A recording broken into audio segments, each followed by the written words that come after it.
welcome to Chef Geo Soul. That's your name. Yeah, I forgot for a second. Chef Geo Soul Dishes here at IntellectualRadio.com. If you are tuned in, feel free at any time to call in with a comment, question, or just to be a part of the dish here at 708-223-8953. I'm joined today by my wonderful, couldn't do it without him co-host, Mr. J.R. Jordan. What's up, y'all? How y'all doing? And Mr. Earl Winfrey, who you might or might not hear, but you will never ever see on this beautiful show. And we have a special guest that he can just we come have in. our intern. Yeah. Hello. Hi, What's your Chase Jordan. Hey, And what are you welcome. Just sitting down. I mean, but you out of school for the summer, and so what you got going on? Well, I'm gonna go to the park district on Monday, And what else? and I'm gonna hope I have fun. You just gonna be kicking it for the summer, huh? Okay. All right. And hope and make your daddy spend that money. Right, exactly. Well, I've done that already, and I was sick too. Oh my God! Park district camp, summer camp. We need some people sponsoring these kids. Oh. Just imagine the parents that can't afford it, and these kids are just out on the streets. So. $1,600 for the summer Oh wow! For one child or two? for two.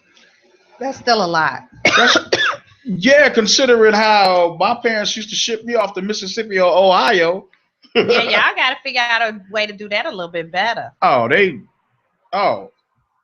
they don't do breakfast. They just do lunch and a snack. Wow. So yeah, sick. Hazelcrest Park District. Shame on you, Hazelcrest. Shame. Oh, but it's places out there that's much higher.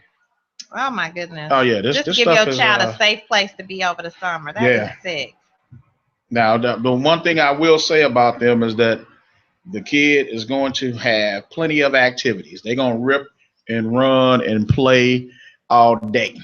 Have lots of fun. So by the time they get home, they're gonna definitely need a nap, Well, that's a good thing. I guess. But my pocket still ain't feeling it. You can afford it, Daddy. Yeah, whatever. Andy. Still not feeling that. Earl, aren't you glad those days are over with? Earl, you don't have kids, do you? See, you You didn't do? even know. You I didn't didn't know know. that thing spawned children. Good Lord. Wow. Mhm. Somebody let them get him a baby. Baby. Where's the young lady that cleaned up the Yeah, she's that's Oh, okay. Oh, she did it. Yeah. Oh, that was I said I was gonna buy some Roscoe's when I see her. Well, the next time I was here. Okay. You gonna take care of it? Uh-oh. any old excuse to Hey, go he had a get back smile. some of that Look, love. he had a smile on his face too. I know, like I'll take it to her. Right. He Uh-oh. won't go get the chicken, but he'll take it to her. I'll I'm gonna take leave it that. to I'm her. gonna leave that alone because I don't know where that's headed. Earl Mhm. had a big smile on his He said, face. I'll take it to her.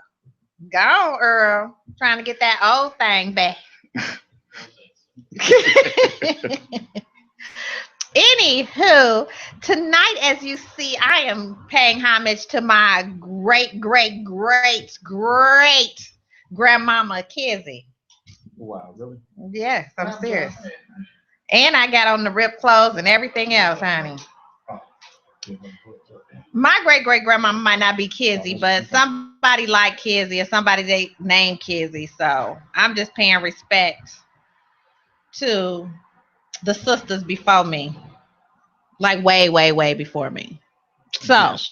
Like 100 years before you. yeah. So okay, my question to you both: have you been watching Roots? I watched it twice, Okay, and turn them up. Have you been watching Roots? Absolutely, positively not. And why would you say absolutely, positively not? Are you like Snoop Dogg? You know what? Roland Martin, he made a good point when he talked about Roots, and he was saying that our story can never be told enough. Okay. And that's a good point. He said nobody complains about the Holocaust being told over and over and over and over Right. again. So why can't you tell our story over and over and over again? and I agree. And I think that he has a very, very good point. However, I think their purpose is not to do anything positive for us. I think their purpose is to remind us where our place is. Ooh. Ooh. Well, I say that me and JR, we spoke of this a little bit earlier. I personally agree with you. I do believe that our story should be continually told, but told in a way of respect. That's why I'm wearing my fine jewelry to let you know that I was birth of royalty. You know, when we came over here from Africa, honey, I was a royal descendant, okay? And I am still of royalty. That's what these, diamonds from Africa came from. So we were always of royalty and, we became oppressed. But I have a problem with them having a whole slave movie and being unable to say nigga. Now, they created this word to oppress us. And now that we don't have a problem with it, we are not bothered by it. We will not be moved by it. We will not be moved by it. Now, they got us in a whole movie and nobody is using the word. So how did you feel about that? What would you say? And you know what? Why is that such a big deal? Look, one word.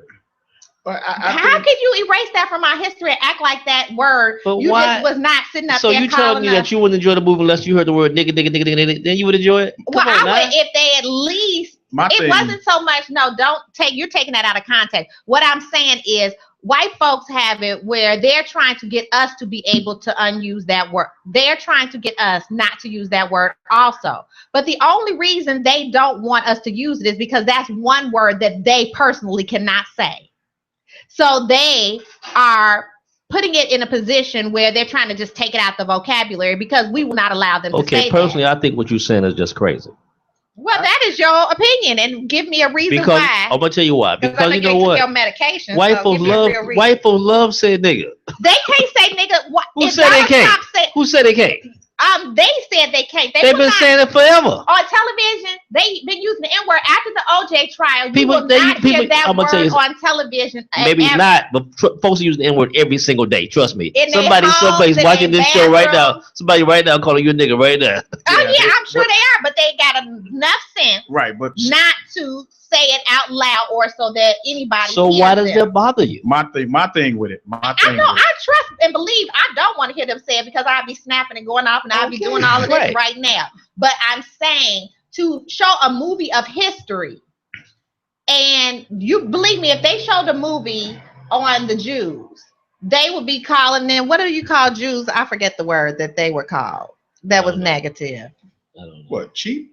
No. Okay, let me give you a perfect example. I'm gonna give you an example. I worked for a chiropractor, and it was a Jewish chiropractor. Me and my cousin worked for him. Now I went down. I would come every day with some type of snacks. There was a Miss Fields right next to us, and we were on top of Marshall Field's building. So every day I would come in with some form of snacks and everything. And she was like, "What you get today? You done Jewed them people down again today." That doctor looked at her like she was stone cold crazy. He was pissed. Because completely. It has a negative connotation. And he was like, "What would give you the right to say that? And what exactly does that mean?" And she repeated it. She said, "Well, she done went down there and Jewed them people.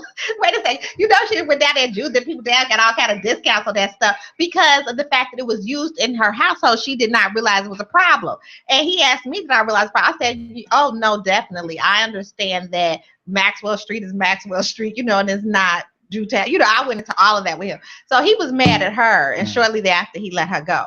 But he wasn't mad at me because I told him, I said, "No, doctor, I totally understand, and that is totally." Well, here's my thing. Let me just say this right here. But he checked her instantly. Let me just say this right here. For saying a word that she really did not realize was a. But let me say something. This is something maybe totally different. However, is that there has been lots of slave rebellions. Lots.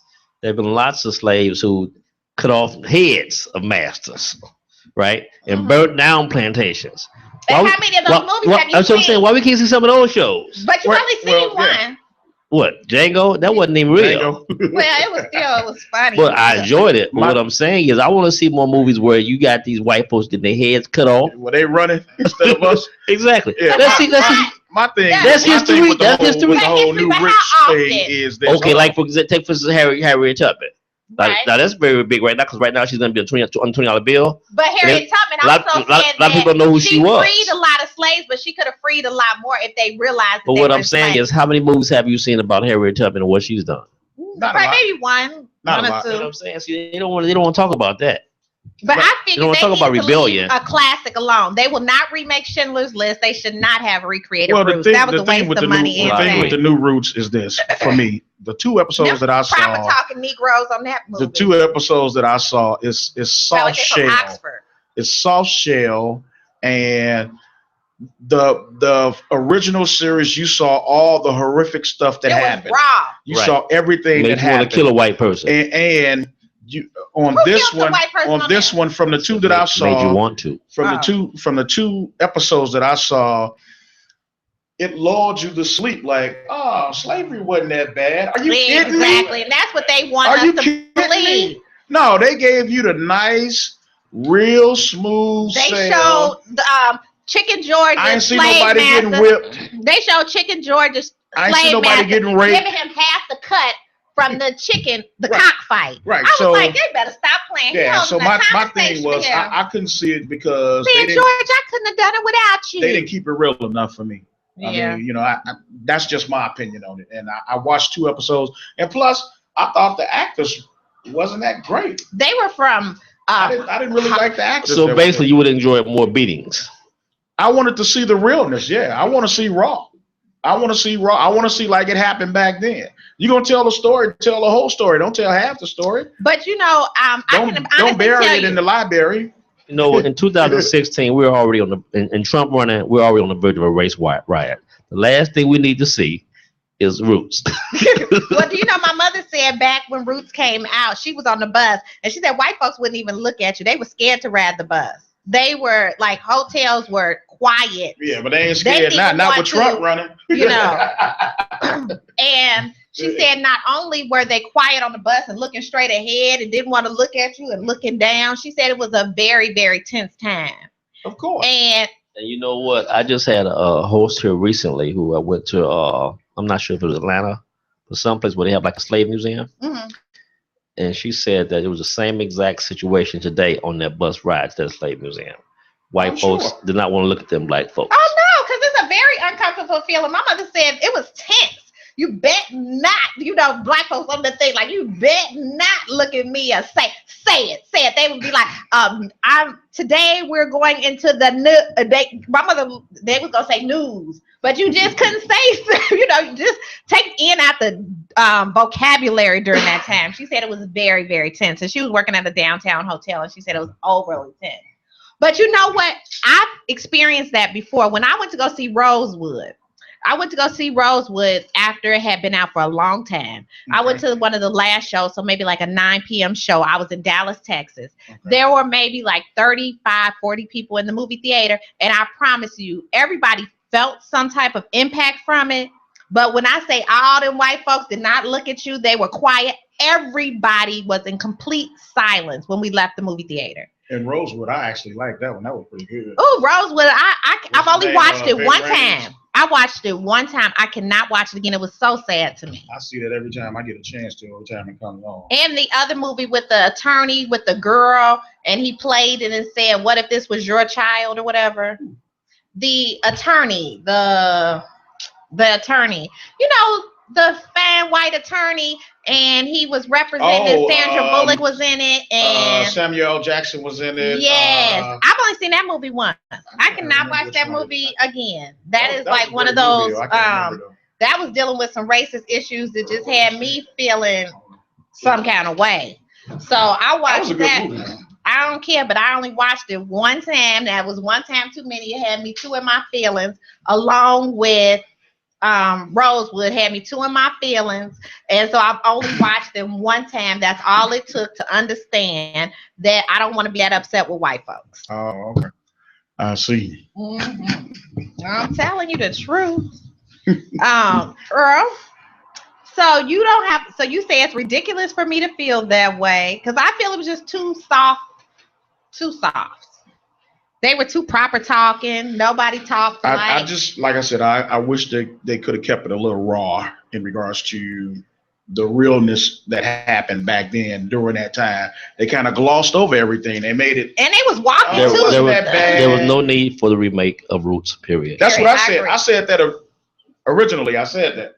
because it was already a great movie. But not only was it not a reason to redo it, also I just say they talk so proper. I mean, they didn't even look tagged. How you working a cotton field all day and you not tagged? I look more tagged than the Kizzy in the movie, honey. They should have gave me that role, honey. I might have played Kizzy a whole lot better. You know, I would love to see. I would really, really love to see this. Take a movie like Roots, the original, not this glossy one. Mm-hmm. The original movie Roots. I like to see them do a reversal of roles, do exactly the same movie, but have the whites been the slaves, and have the blacks being the masters. I would love to see a remake of that movie. Yeah. And I want to see, and I want to go to the theaters, and I want to see the reactions on white folks' faces. When you went to film school, why don't you create when they see them movie? getting beaten down like that. I really would love to see that. And you know, I really would. And I really hope that a filmmaker somewhere would do something like that, just so we can see. So, because I want them to feel what we feel. Because trust me, when they watch Roots the way it's created right now, they don't feel nothing. Right. They don't realize that we all broke there. They don't feel nothing. The new version, it makes them feel. It makes them feel. If anything, it makes them feel more powerful. Not only does it make them feel more powerful, it wasn't that bad. That slave master gave Chicken George half of the cockfight. The man said, "You need to go ask your master for more of that money, Chick George." And he said, "I think you right." And then he go over there and say, "Give me some of that money, master." And master said, "You know what, George, you did. I wouldn't have been able to do that cockfight without you." Gave him half the money. I said, "Let me turn this channel on." I'm tired. He said, and he went home and said, "Mama, I'm going to free myself from slavery. I'm saving up all the money that master gave me to get us free because I heard about slaves freeing us from slavery." I said, "You know what? I can't. I just can't." It was just too much. I just couldn't. So that was my take. But, you know, shout out to Alex Haley for a wonderful movie, which they felt they had to redo. But, you know, I didn't enjoy a lot of remakes that we've made. I didn't really enjoy Sparkle. I appreciated being able to see Whitney Houston in one last role, and I thought she did an excellent job. But I didn't think it was a need to remake it. And also, The Wiz. That was a waste of time. You think so? Oh, big time. How did you like the remake of The Wiz? Did you see the musical Wiz? The remake of The Wiz? Yeah. Yes, I did see it. And what did you think of it? I thought it was pretty good. Did you? I thought it was. What did you like about it? The band sound? I just thought it was pretty good. You like the fact that they missed "If you ain't red, you dead," and "If you ain't green, you didn't miss you." I mean, you missed all of that, huh? You know what? Of course, the original was better. However, this was not bad. The second one was not bad. Oh, that is totally a personal opinion. And how about Sparkle? What did you feel about Sparkle? Well, you missed the wonderful, not as good remake. Mr. Jordan, you have to tell everybody why you are wearing orange today. Oh, in honor of Hadia Pendleton. Today in Chicago was Stop the Violence or No Violence, Gun Violence Day and movement. And I believe today is Hadia's birthday also, Hadia Pendleton. A few years ago, about 4 years ago, she got killed. She was on the bus stop. Outside of King High School. Leaving school and random gunfire. And I don't even know, did they ever find out who did it yet? That's still, they do? Wow. So tell me this, Earl, how many people have been murdered today on this peaceful day? I don't know. What they said for the holiday weekend was approximately 66 people. That's what that was shot. That was shot. I think about 6 or 7 and got killed. Actually died. Yeah. I have friends who are contractors on the west side. And like I told you before, I saw that police report where there were 22,000 since the beginning. You can say what you want. He says every 10 minutes there is gunshot, not no fireworks, he said on the west side he's doing construction work. And he said he knew that he was not going to be on the west side during Memorial Day weekend because all he hears all day long. The report you're talking about is totally false. It is not. Don't believe the hype. You have the computer right there in front of you. Pull it up. I don't care what they say. That's as bad as them trying to tell you that white folks was nice to us during slavery. You believe that if you want to, honey. Them records have been coerced. What I don't understand is where are all the cameras that are around the city? Why aren't they catching all this crap? Yeah, you got all these red light cameras and all this stuff. Cameras are everywhere. Right. But yet you ain't got nobody in custody. You know what I'm saying? All these crimes, you had 66 shootings. How many people were actually in custody? You know, if any. Well. And they said they were going to beef up police presence in the communities over the weekend. What happened? Ain't nobody scared of no police. Do you think they would be shooting if they were scared of the police? Seriously. Do you know I set up one day and went into Walgreens in Markham, Illinois. I decided to go into Walgreens and grab me something. Do you know while I was in Walgreens, 3 boys chased this one boy in there. 5 more boys came behind them. They tore Walgreens up. I was hiding, me and like this other lady was hiding behind the camera section. They were pushing over. They threw off. This was right at the holidays. All those perfumes and everything were on the floor. They kicked over, jumped over the cosmetic section. They knocked over potato chip stands. They knocked over, and the police was outside. Walgreens in Markham? Markham, right down 159th and Kedzie. Wow. They beat that boy down inside of Walgreens, and they tore the store up. The store was demolished. Wow. By the time the police came. And those boys ran right out the store past the police and didn't give a what. Wow, really? The police didn't even chase them or anything. They had like a few of them, but they weren't scared. They were just pumped up and, you know, like on 10. Oh. Let's see. Wow, I didn't hear anything about that. When did this happen? I was in there. This was right around Christmas time. And I was like, this is really, really just too crazy, too much, and just it was just really crazy. Okay, I do have it somewhere. Because we don't need to, because I'm still talking. This your girl, man. I have something else to say. Did you read that, did you hear about the fact that Bill Clinton, they quote unquote, is way worse, or his reputation with the women is way worse than Bill Cosby's ever could have been? Really? Yes. What? I never heard that. Well, on this week's cover of the National Enquirer magazine, so you have to research it and look it up.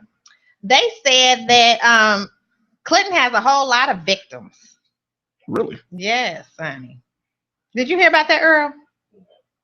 Well, that's what I just read. It's my first time hearing that. No, you. Well, you know, I've never liked Clinton personally. I mean, everybody thinks he's the first black president. I don't like Clinton. I mean, because he played the saxophone, don't like him at all. I don't like Obama because he can dance. He can dance. I don't like him. You say you don't like him? No, he can dance. I don't like him. No, I think you don't like President Obama. I think he spent 8 years celebrating. That's what you personally believe. And why would you just sit on this show during my Black History moment and sit up and have the audacity to say out your mouth that you don't like President Obama? Take my mic, because I know that he made a whole bunch of promises. And I was present in the room while he made all of the promises. And what promise did he break? Well, he said he's gonna do something about drug offenses. Everybody going to jail for minor drug crimes. He really hasn't done anything about that. He says he's going to do something about ex-offenders. Well, it's the legalization of marijuana. Getting unemployment, ex-offenders getting unemployment. He's going to work on that. He hasn't done anything about that. So he's going to do something about it. I mean, do you know what kind of deficit he's going to do something about that the economics, left the country in economics in our communities? Hasn't done anything about that. Well, he won a Nobel Peace Prize in his first term. Police brutality in our communities across the country has gotten worse since he's been president. The thing about that, addressed that. The thing about that, Earl, a lot of the stuff that he mentioned, that stuff has to be regulated by state legislation first. Okay, well, here's my thing. If you can't tackle those situations for whatever reason, why are you even talking about it? Well, he thought he had high hopes. It's like me telling you, G, I'm gonna buy you a couch, and then it's gonna be buy you a couch. So I tell you, well, you know the store, you know, where I can't over there. I can't get no couch. I can't get it on the bus. I can't get no couch in this car. You know that. Well, I think he had high hopes, but the way that the country was left after the Bush. Let me just say this right here. I do like him. I do respect him. Well, I think that. I think that he's the face of hope, but there's no change. Well, and the thing is, a lot of people don't understand. I think a lot of us give him a pass because he's black. In my opinion, he's getting a pass, and that's why he should get a pass. He shouldn't get no pass. Thank you. He should get our vote, but he shouldn't get. He should not get our pass. Yes, we should still hold him accountable. I mean, Barack didn't do anything. Barack didn't do anything. He didn't do anything any other politician do on a day-to-day basis. Right, but all of these guys make promises, but we need to expect more. And so why are we giving them a pass? And all these guys make promises because he's a black man in America, and it couldn't have been easy. And they don't explain that some of the legislation that they're talking about needs to happen at the state level first, and then it goes to the federal level. So he said a lot of things. He did a whole lot of things, but a lot of that stuff could be legislated at the state level. And you know what? And I really do believe that one of the reasons so many young blacks are getting shot, I really believe it's a direct retaliation attack for us having a black president. Of course. I really do. I agree with that. But he hasn't addressed that. That it might have something to do with that. Don't you watch Scandal? You know what I mean? You don't watch Scandal. Yeah. And you know the guy that was running to be the first black president and everything under command, who was Olivia Pope's ex-boyfriend. The senator. Yeah, and he tried to speak against something that was going on that was black related. Mm-hmm. That's just, this country is a country of color. So you don't really speak to one race or one, party or one, like you always say that it's a two-people party and we have to learn to work system. And we have to learn to work together. Right. So this is a very colorful country. So we have to learn and figure out how to work together. So you do not want to, just because you are black. Let's talk about the war on drugs. Now, which president initiated the war on drugs? Nixon. Okay. Now it just came out recently that it's known now that it really actually wasn't a war on drugs. He just had to use that term drugs. It was actually really a war on African Americans to break up the African American family. Oh, I can so if President Nixon back 40 years, 30 years can do that, you tell me that the president of 2016 can't reverse that? So you tell me that the president of today has less power than the president had 30 years ago? Well, he's just the manager of a corporation, and the corporation is the United States of America. So he only has so many things that he can do. In my opinion, if he only did one thing in 8 years, it should have been eliminated that war on African Americans.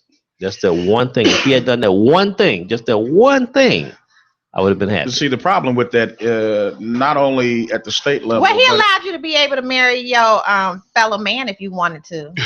But at the federal level too. So if you decided you wanted to marry your boyfriend at any time, you could. And I wouldn't judge. And for that, I guess we should be grateful. What I was saying is, at the state level and the federal level, the problem is the same. You have a handful of people that really control the Senate and the House. State level, federal level. Mm-hmm. Until you get those guys in the room, or until here at the state level in Illinois, until we get term limits, you're going to keep having people like Michael Madigan running stuff and saying, okay, I don't care if you are the governor, I run the state. That's pretty much the way it goes. Okay. So until we get term limits, and Madigan's been down in Springfield for 25, 26 years. His daughter is now the attorney general. She may be running for governor or U.S. senator sometime in the near future, or maybe mayor of Chicago. But again, he's spent all his time in Springfield, and he's been able to become a power broker. So until we set some term limits and say, hey, look, 10 years, 12 years, that's it. Let some new blood come in, get some new faces in here. You're not going to see anything different. And you got the same thing happening in D.C. You got people who are congressmen. You got people who are U.S. senators, and they are in office 10, 20, 25 years. And they amass power.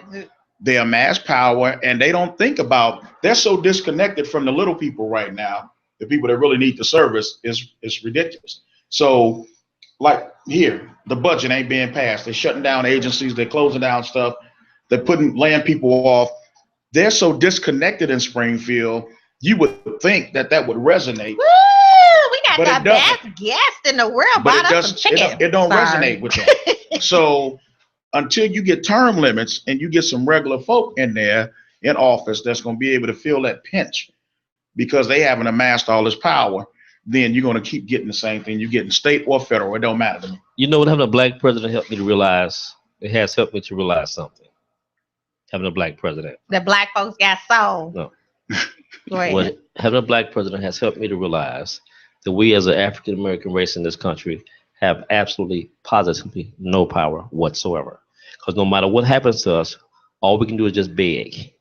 Can you please stop killing us? Can you please stop killing us in the back? We're going to march and ask you, can you please? You got a great, we're going to beg you. We have no power. And you know what? I don't understand why we don't have enough power. We have more politicians in office than we ever had before as African Americans. We have a black president.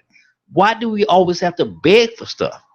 Can't nobody say, just like you take, for instance, Holman Square, right? Okay. We're asked, can you please shut that down? You know what I'm saying? Why don't we have enough power to shut it down? And so having a black president made me realize. But you have a voice. I mean, you have a radio station. You don't feel that offers you a voice? Yeah, we do have and a voice for change. But no, the only voice that counts is the voice that happens on election day. When you voice on election day, those are the voices that count. Because anything so we did else, vote. We came out in mass droves to vote us in a black president. And we still begging. So what? Please don't shoot my son in the back. To me, all politics are local. Until we make changes here, we can't affect change in DC.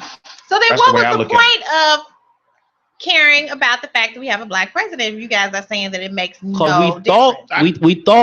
I thought personally that we were going to have some power. That we wouldn't have to be begging and asking and requesting.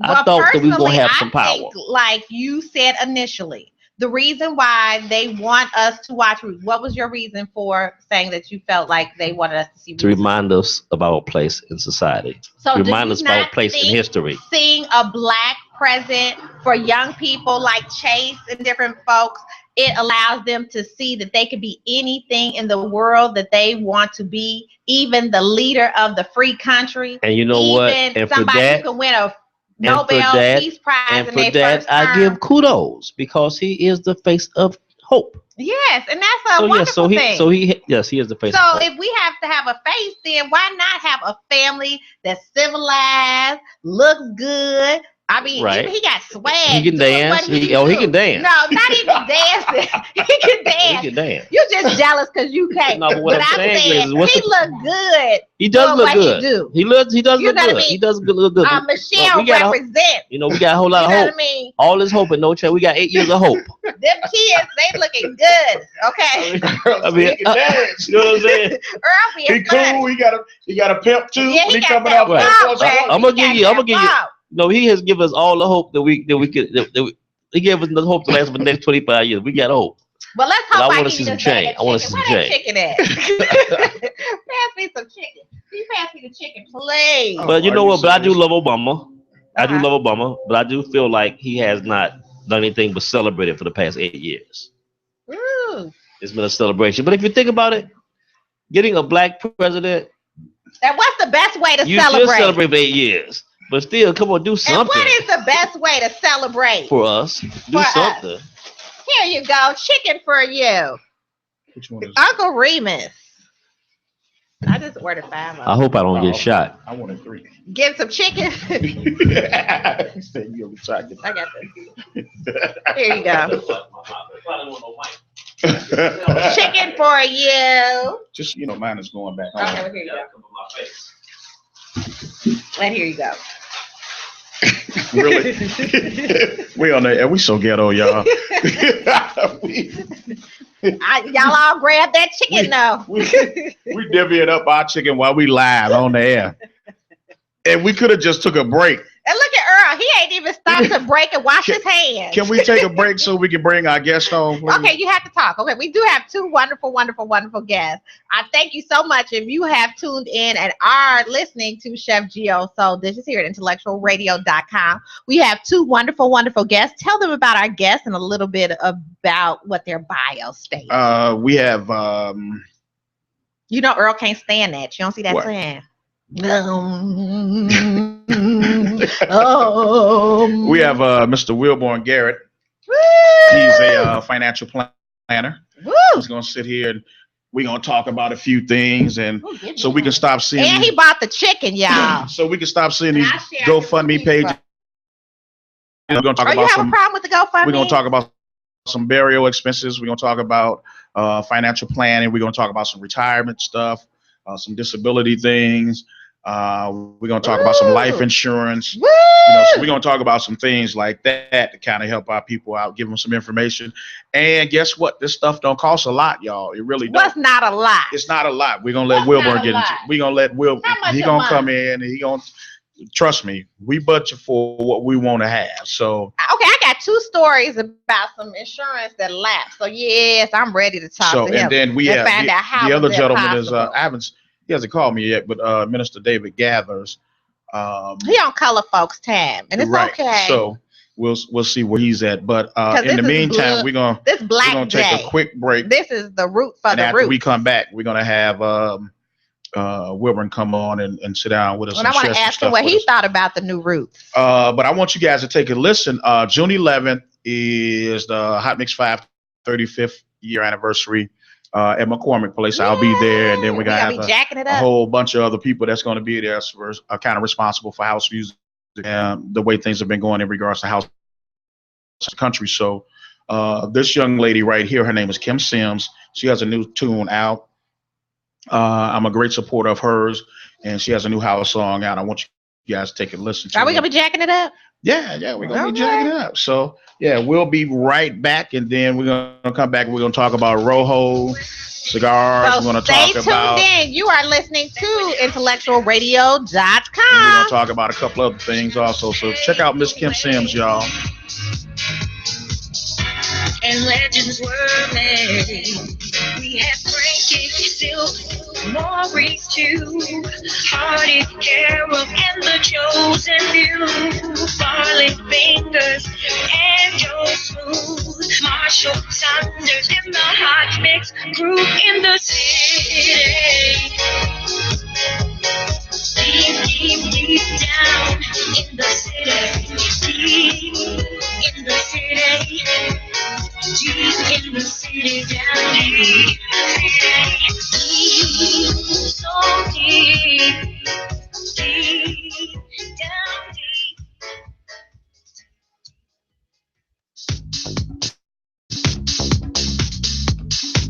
Back in the warehouse days, back when house was house, Chicago paved the way, and legends were made. We had Frankie Silk, Maurice too, Hardy, Carol, and the chosen few, Farley Fingers, and Joe Smooth, Marshall Saunders, and the Hot Mix group in the city. Deep down in the city, deep in the city, deep in the city, down deep, so deep, down deep.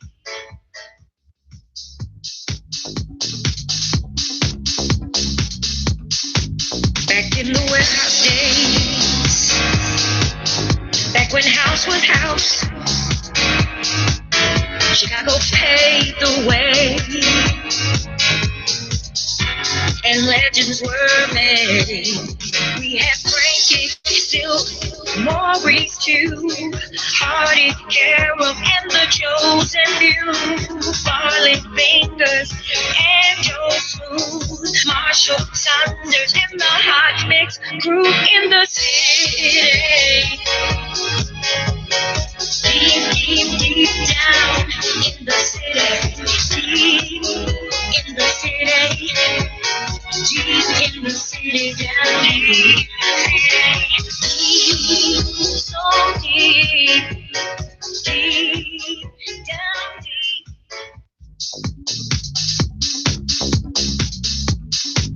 Back in the warehouse days, back when house was house, Chicago paved the way, and legends were made. We have Frankie, Silk, Maurice too, Hardy, Carol, and the chosen few, Farley Fingers and Joe Smooth, Marshall Saunders and the Hot Mix crew in the city. Deep down in the city, deep in the city, deep in the city, down deep, so deep, deep down deep. All right, welcome back. We are back live with IntellectualRadio.com, dishing with celebrity chef Geo Carter as she messes up as she messes up our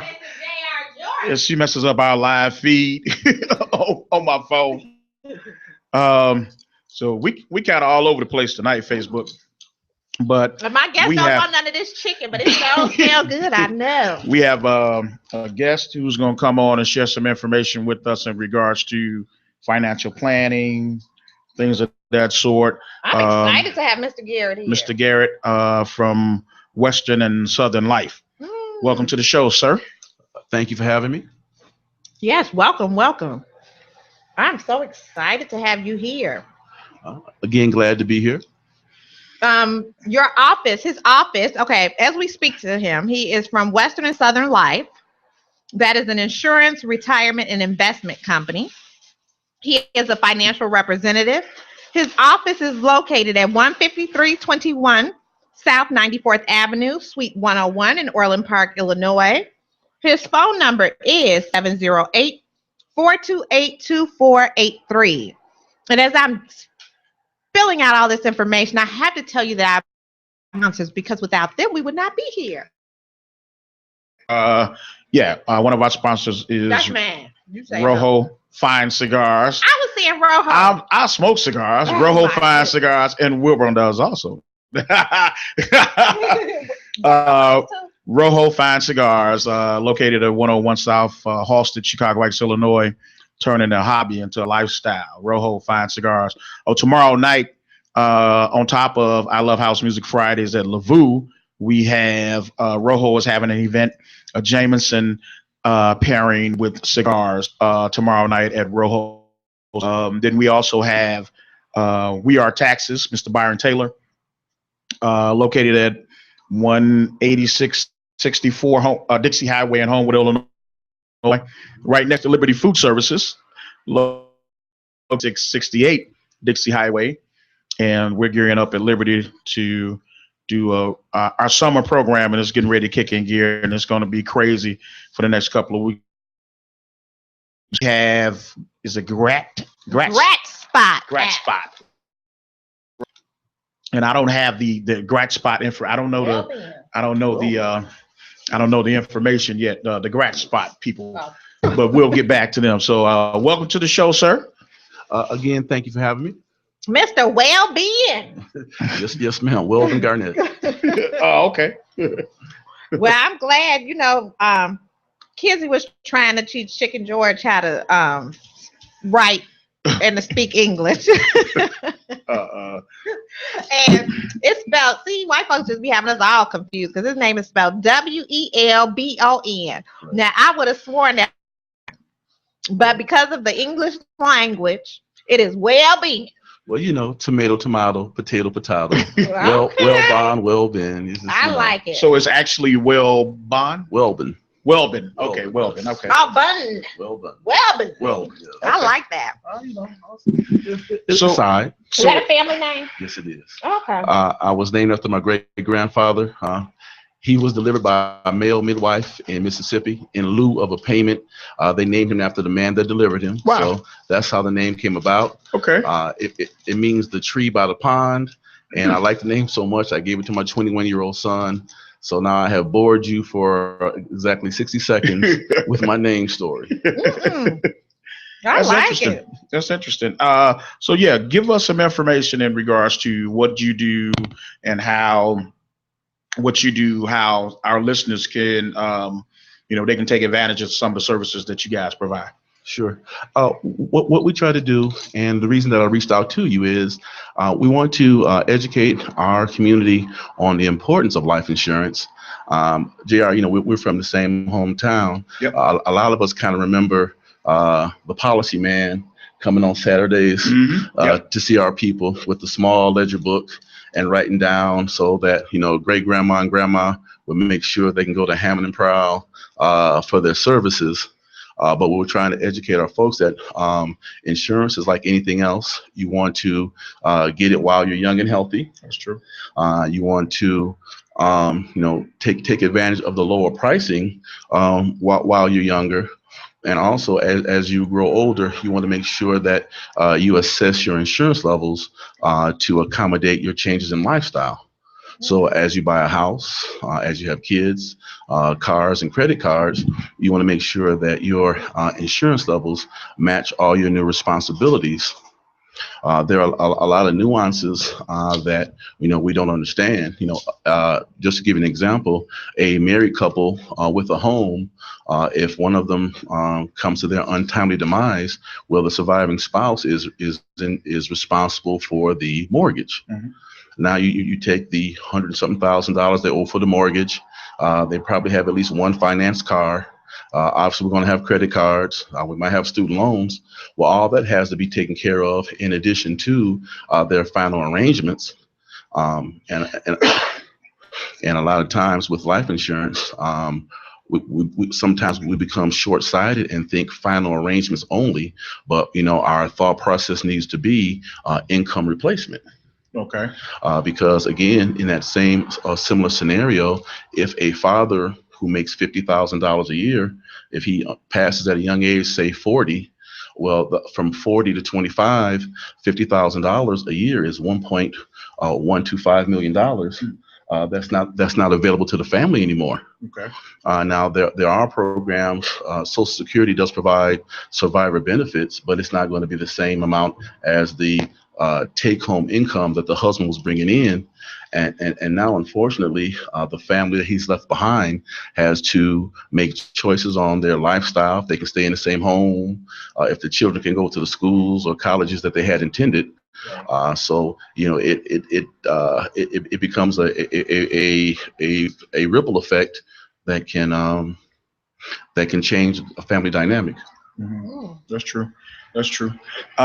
So in regards to some of the programs that you guys have, like I have several programs that I work with. Joseph Hull of what's the name of Capital Choice Financial Group. Sure. Joe is my guy. Sure. Joe was kind of handed off to me. Bilal Khalik, I forgot the name of his insurance company. It was about 20 years ago. Blau insured my dad, Bishop Jordan in St. Mark. Sure. So after my dad passed is when I started looking into, doing something in regards to savings, and because that's when the kids started coming, things of that sort. And so I got set up with life insurance. I got set up with a college thing for my two boys, and the burial expenses. Sure. So that way, God forbid, if I do kick off, none of that money will be touched. That'll be took care of, and it's really not as expensive as a lot of people think. In regards to those three particular programs that I'm paying for with Capital Choice and Fidelity, I believe we have to set up under. So yeah, it's important that we look to do things like that from a family dynamic, because like you said, God forbid, one of the main money earners, they're not with us anymore. That's going to throw the whole family dynamic into a tailspin. So and a lot of people always think that these things cost a lot of money. They could, but they don't, because when I got into it and I sat down with my guy and I looked at it, I was like, man, this stuff is really not this expensive. And for me, get me insured at what I got in regard, especially life insurance, I was like, are you serious? So, these programs aren't as expensive as people think they are, and we budget for what we want to have. So, there's no reason why we shouldn't budget for this. Sure. Well, I would start off with my first suggestion, and again, part of what I want to kind of have people start thinking about is the first thing you want to do is you want to do research on the particular company that you're thinking about becoming your life insurance company or your investment company. We take the time, we'll scrutinize. You'll see a commercial on television, and they'll show a car lot on Western Avenue, and they'll tell you $299, and you can drive off with anything on the slot. But we both know that those are going to be the cars way, way, way in the back of the lot. Right, the ones you don't really want. In the back of the lot that are dented up and rusted out, and it's not going to be the 2014 15s and 16s, but that's something that we've grown to learn. But with insurance companies, a lot of times we'll see commercials on television, or we'll see print ads, and there'll be really low numbers as far as the monthly cost, and there'll be a whole bunch of small writing at the bottom. And we don't take the time to investigate and take a look. We just figure that for $10 a month, I have me some life insurance, and unfortunately, it does not work that way. So my first suggestion would be to do some research on the company that you're thinking about. Western and Southern Life has been around since 1888. One of the top 8 largest life insurance companies in the United States. AAA ratings that we're rated high. We pay our claims. We are a mutually owned company, which means that the policyholders own us, not the stockholders. So you have a vested interest in the company. So those are the type of things you want to take a look at when you want to do business, with a life insurance investment company. And to piggyback on your point, the earlier you get in, the better. There's another misconception out there that money buys your life insurance, and actually the correct terminology would be health buys your life insurance. Right. Okay. Because the healthier you are, the better rate you'll receive. Life insurance is based on probability and statistic. I'm 6'3", 50 years old, 270 pounds. So what they'll do is they'll take a look at 1,000 people with men with my same height, build, and weight, and they'll take a look at the medical issues that they normally have, and then that's how they will come up with the premium. So the healthier you are and the younger you are, that's the best time to get in. Once you have had a medical issue, now you're putting yourself in a precarious situation where you'll have to pay more money to be insured. Okay. So you're saying this is insurance where you don't have to do a medical? No. Actually, there are policies, but no, I'm saying that. But you say they look at a statistic, so that means you don't have to do a medical. Well, no. Actually, what happens is they won't know my medical issues until they do a physical on me, and the more insurance you look to purchase, the more medical criteria they are. But no, they will investigate your health. Okay. And that is part of it. But again, so how good is Gerber Life?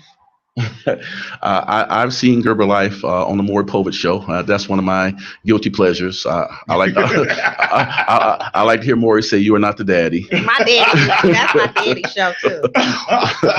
But the idea of buying a policy for your young children is a very good idea, but I would say again, do the investigations. The beautiful thing about our technology and the times that we live in is that Google is just a touch away, and you can look at reports from the Better Business Bureau. You can look at reviews from other customers, and you can go from there.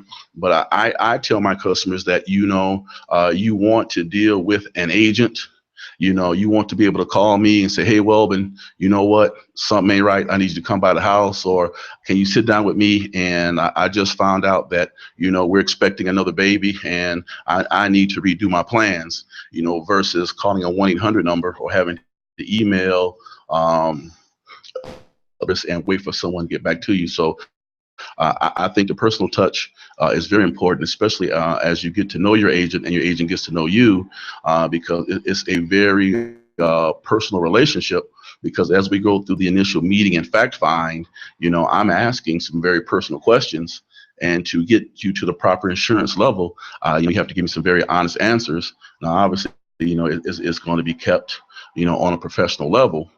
But, when you tell me how much you make a year, how much you owe on your house, how much you owe on your car, your credit cards, if you and your husband plan on having more children, if you plan on moving to a bigger house, these are things that we talk about and we attempt to plan for. Okay. What about if a funeral home closes down before you die and you didn't pay into your burial already? Okay. Or your... Oh, sure. Now, actually, we're on the right track but the wrong train. What happens is you will a burial policy is essentially a life insurance policy with a small face amount. 15,000, 20,000, 25,000. So what has the way the situation would work out would be you have been paying your life insurance policy in premium on a monthly basis. Unfortunately, your ticket for the upper room has been no longer with us. Your surviving beneficiaries will go through the proper procedures of getting your copy of your death certificate and filing the proper paperwork with the insurance company.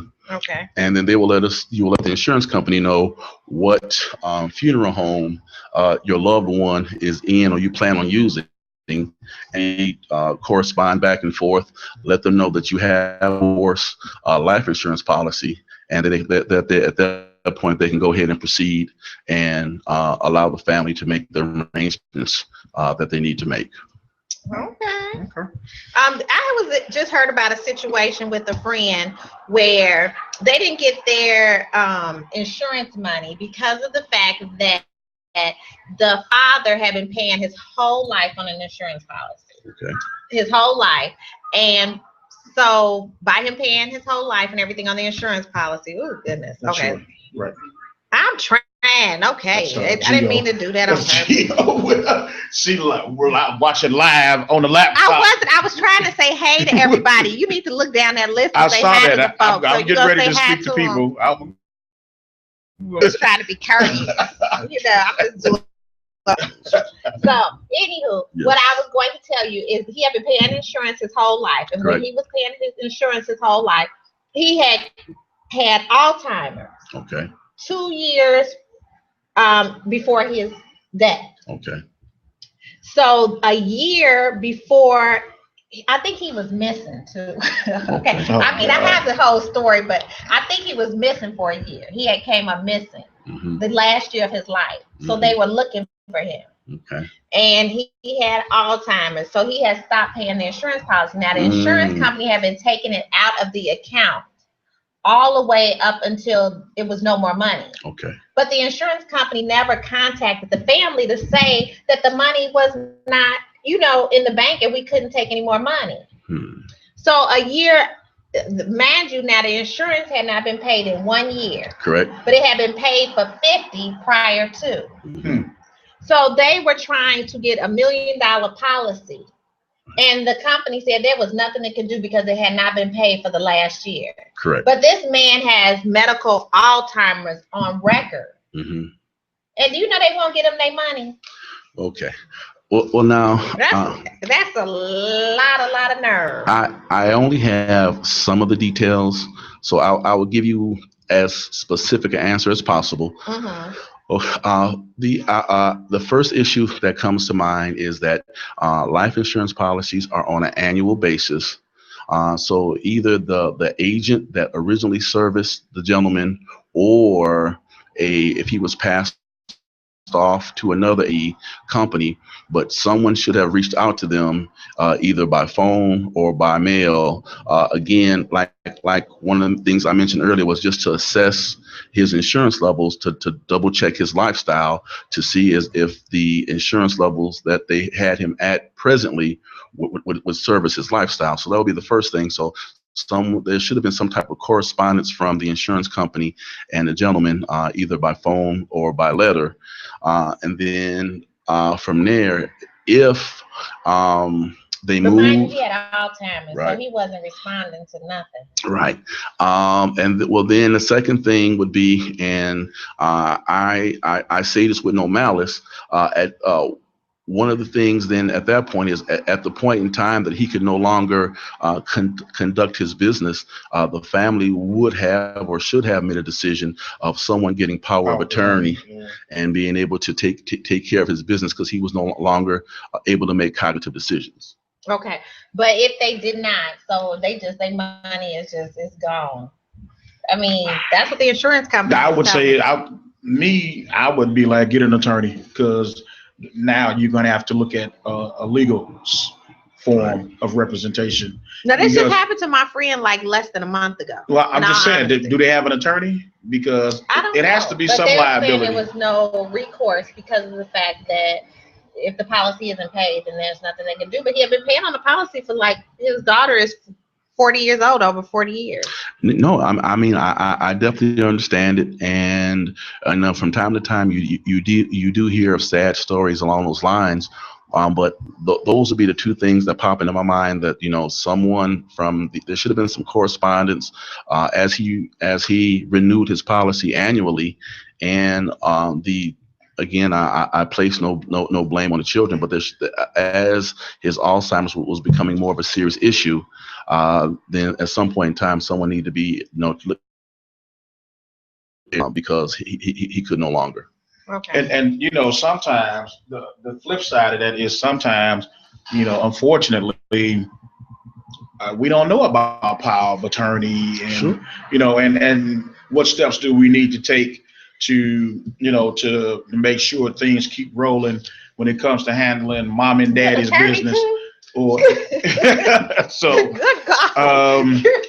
Good God. we got a caller. You want to take this caller? Okay, well, I would take this caller as soon as you shout out to the folks that are listening to us live. We're live, and we have Arlene. Arlene is my shirt lady. Her and Tiff Sims. They make the Fantasy Girls shirts. Now we ain't gonna leave this person on while you give everybody's bio. Now, okay, and Lala, we need you to come do the DUI show. We really need this summertime now. Jay Boogie, what's up, man? And Maurice, I'm not sure. It depends on what time we get done over here. Wait, I said hi to some people. I wrote down some names. You did. Hey, Wajilia, happy birthday. Sorry, I missed it. And who else? I said hi to two people for you. Oh, forget about Marquita. Well, I'm not talking to her. That's my wife's cousin. We always fight. Oh, I'm sorry. Go Cavs. Also, please don't tell me the score. I'm recording and I want to get home. And, right, exactly. Without anybody spoiling it for me. I just hope they win it. That's all. Okay. Good evening, caller. You're listening to Chef Gio Soul Dishes. I'm Mr. J.R. Jordan and Mr. Garnett. Hey, Mr. Garnett, Chef Gio Soul, and J.R. Jordan's one of my buddies. I'm one of his friends. My name's Wani from Legacy, and I just want to greet y'all and say many blessings to y'all this evening. Oh, thank you. Who is this? Thank you. Thank you. Maurice Joshua? No, this is Wani from Legacy. I'm actually...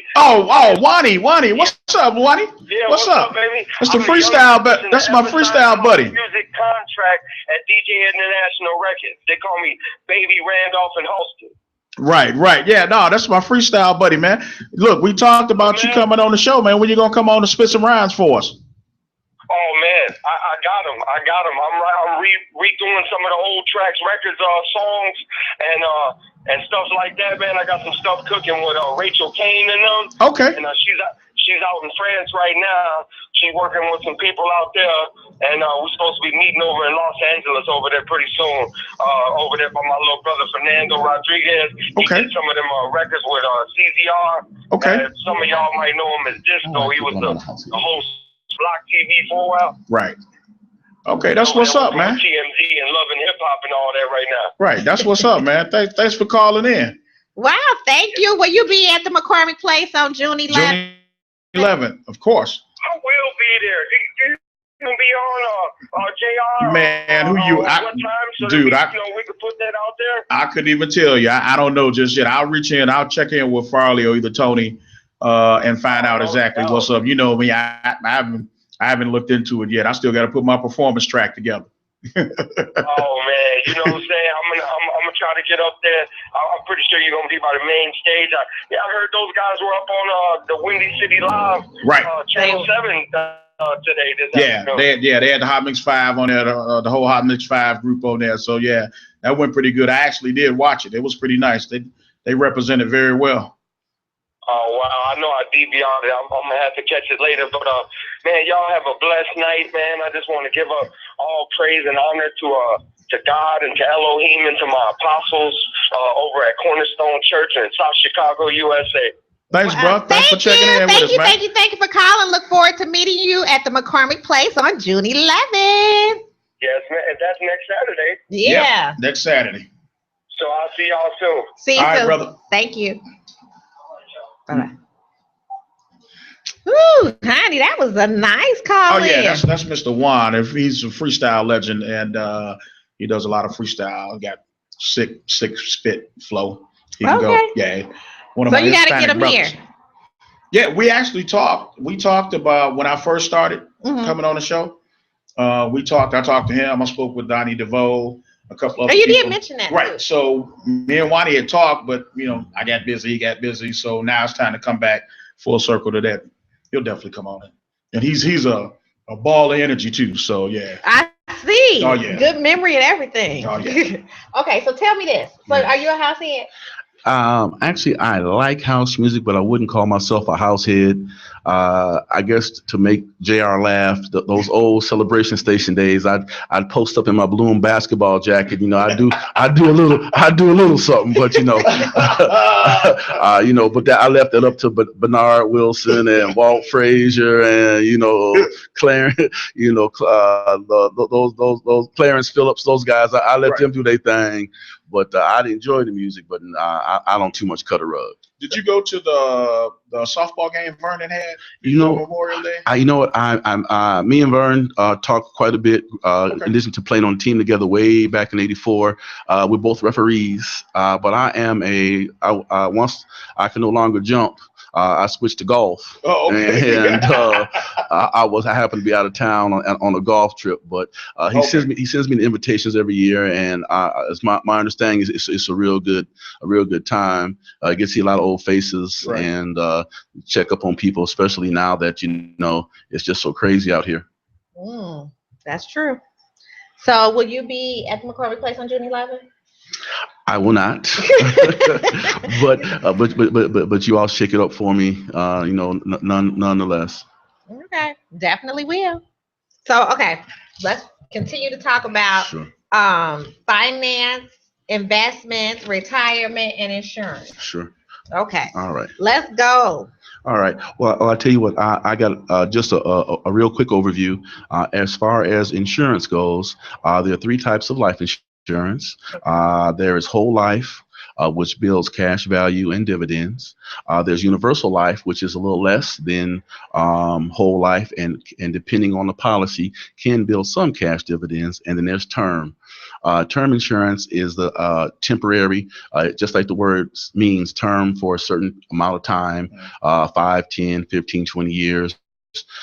Term is mostly used to offset. Like if a young couple bought a home for $200,000, then they would get $200,000 in term life insurance aside from the plan they already have in place. In case something happens, then they'll have something that takes care of the house, and it would not eat up the other life insurance plans they have for the kids' education or to continue their lifestyles. And which one do you recommend to most folks? Actually, I know it's base by base or exactly. It's a case by case. Case by case, not base. Well, no, I knew you were close. Okay. I know they be saying something. Case by case. Well, on a case by base by case, Thank you.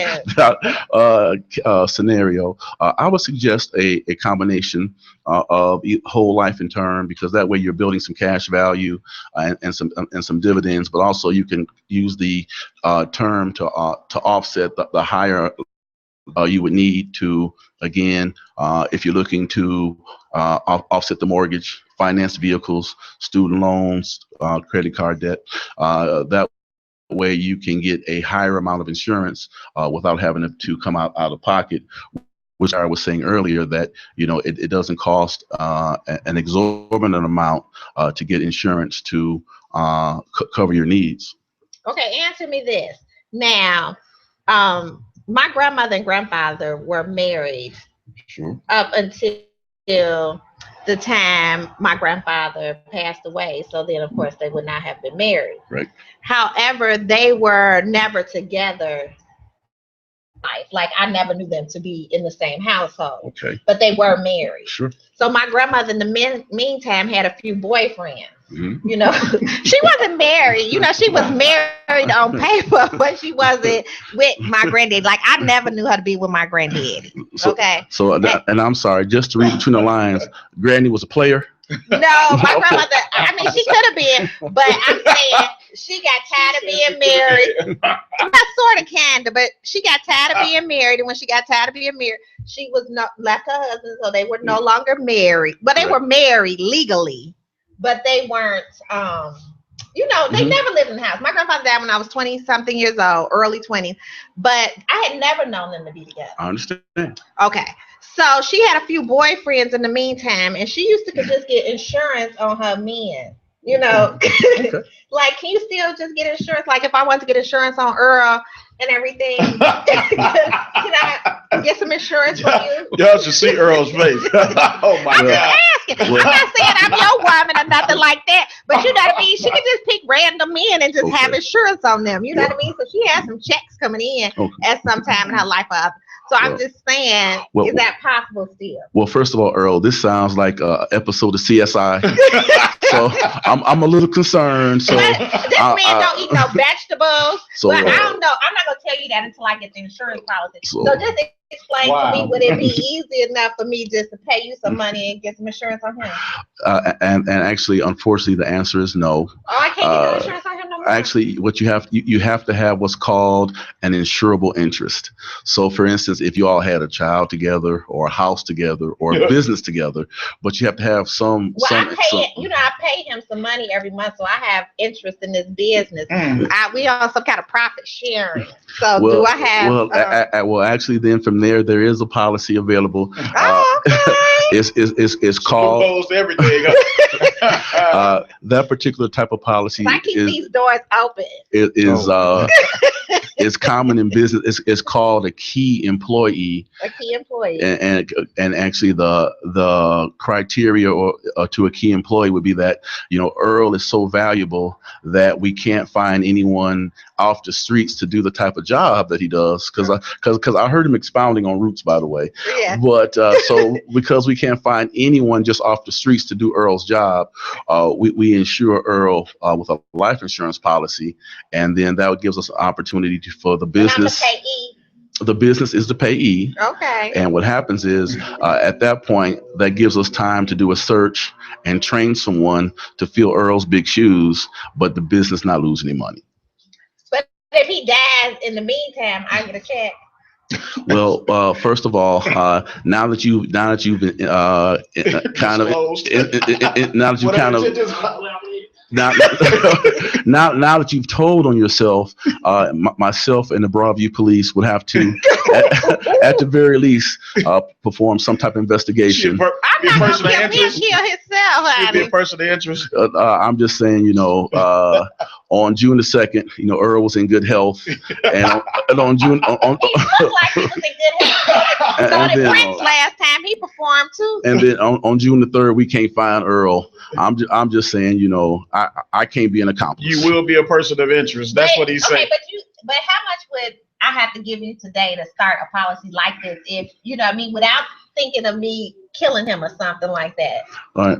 Well, once I got over my initial fear, I actually, with any life insurance policy, in all seriousness, we do what's called a fact find.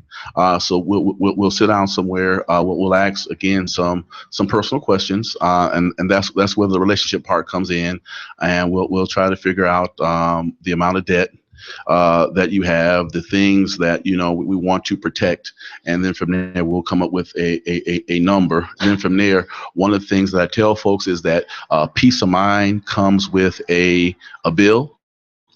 So I live in Markham. So if they're kicking doors in and robbing houses in Markham, and I decide I want to get me a ADT security system, well, then I have to understand that, now that I know the doors and the windows and the cameras all over the house, and they can't come in and get my stuff, that 30 days after the technician leaves, I'm going to have a bill.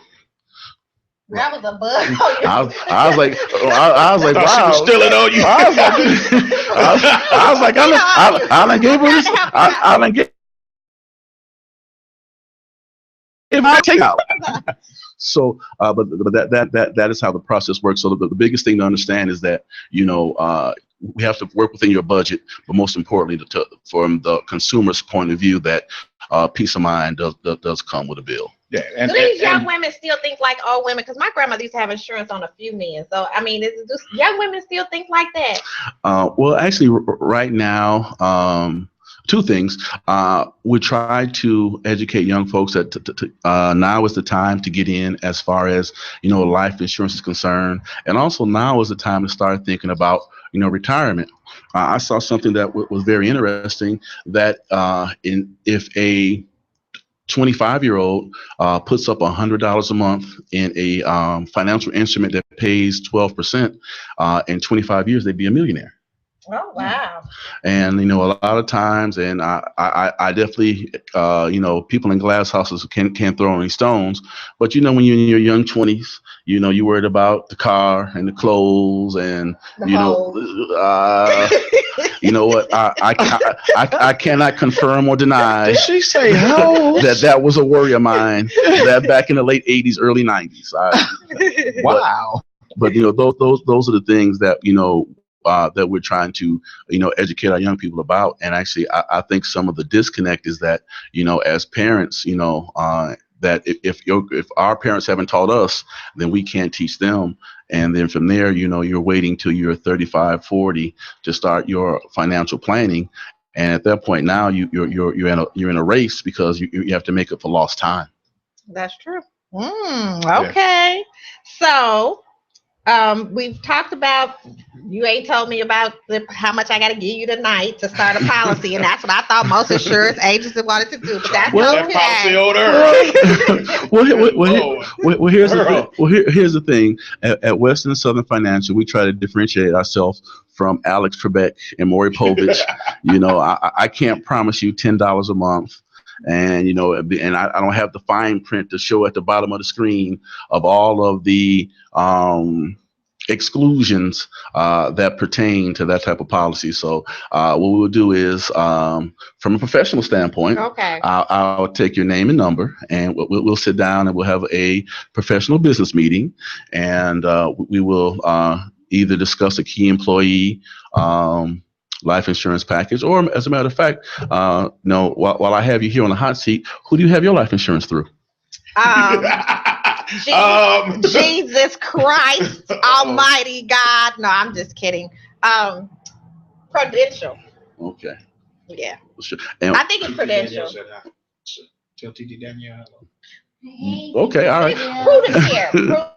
Is it a private care? Okay, private care. Is it through your job or is it outside insurance? Oh no, it's outside insurance. Okay, well, and again, actually, what? I'm glad I made that point, because again, one of another. This is my job, so I think I'm going to use the money that I pay him every month and start paying on this insurance policy instead. I think that's what I'm going to do. I'm going to take this. So next look like we're going to be on the air next month. We're going to give all our money to this him month. Well, private care. Prime America. Maybe. Okay. Maybe something. Well, okay. Again, what I also. But that doesn't mean anything. I'm open for cheaper suggestions, but Well, they do well, a transfer cheaper, policy. Better. Well, Better. two things. Number one, I'll never put down or discourage another insurance company, but I would suggest to the listeners and to the people here, do some investigative work on your present insurance company. Again, the Better Business Bureau. Again, the reviews that are available. Tell me you'd have heard some stuff about them people. You know what? One of the rules from and JR will co-sign, coming from Chicago Heights. We understand snitches get stitches, so I'm not going to put them down. I'm just going to suggest you take a look Do your research. and then call. I'm quite sure you will be calling me after you do your research. But you can't give none of that money back. How do you get some of that money back? Or transfer a policy to somebody else? That's actually you're paying for peace of mind and insurability. Now in the I case, don't want to pay car insurance. You know what I mean? That's because you go to jail if you don't. Well, so but it's hard to get folks to want to pay some insurance. No, actually, and then I ain't get nothing for it. Now, actually, two quick points. Okay, Number one, if some of the people out in our audience only have insurance through their jobs, I would strongly suggest they get some outside insurance. Okay. A good friend of mine was a manager, and I use the word was a manager for Sports Authority. He went on a golf trip in January and everything was good. He had the vacation time. It was paid for. He came back in town and found out the company was going out of business. And if you only have insurance through your job, once that job closes or you leave, there's a gap from the time you leave until the time you start your new job, because it could be 60 to 90 days before your new insurance starts. Okay.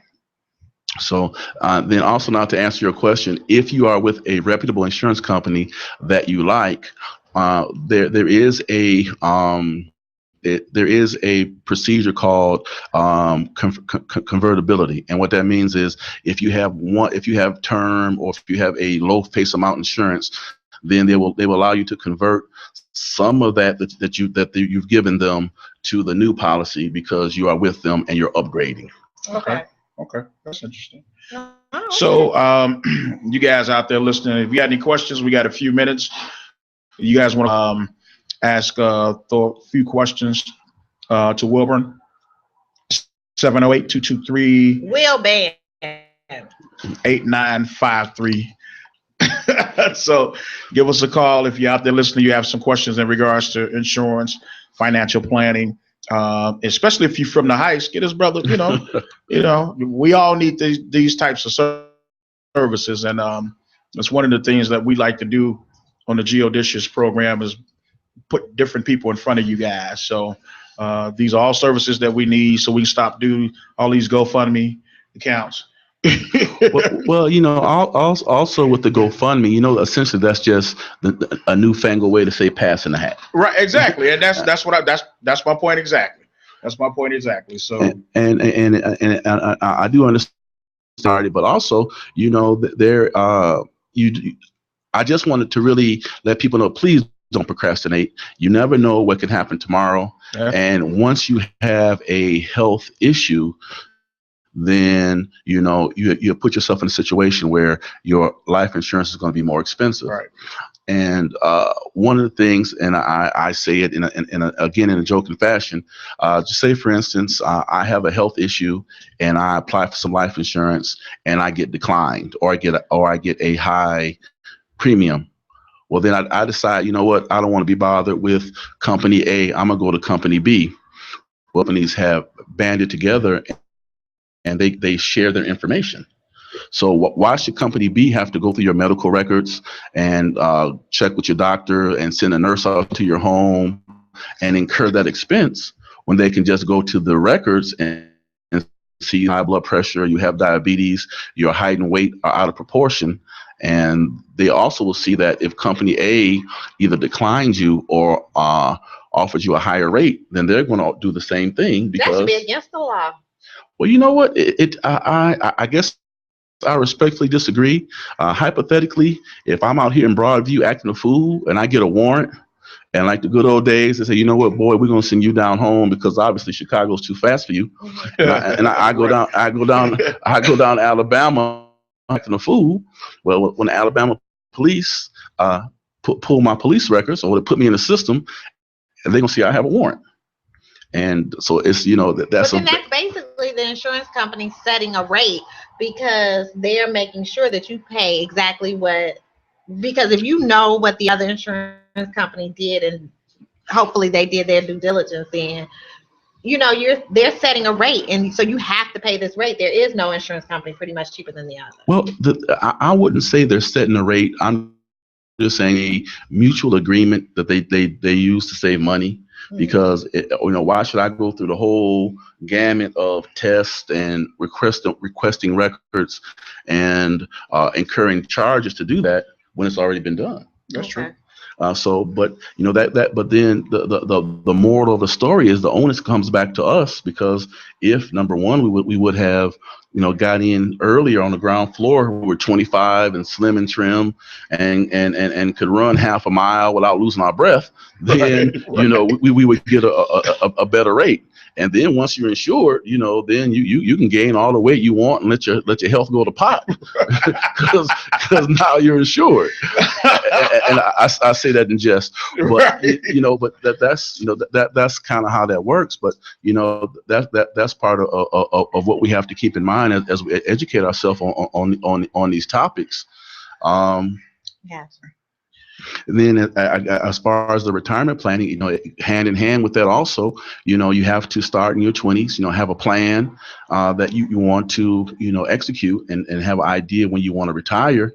And also if you're, 25, 35, 45, the retirement age is 67. So now where what your target age is, and what you have to do to supplement Social Security.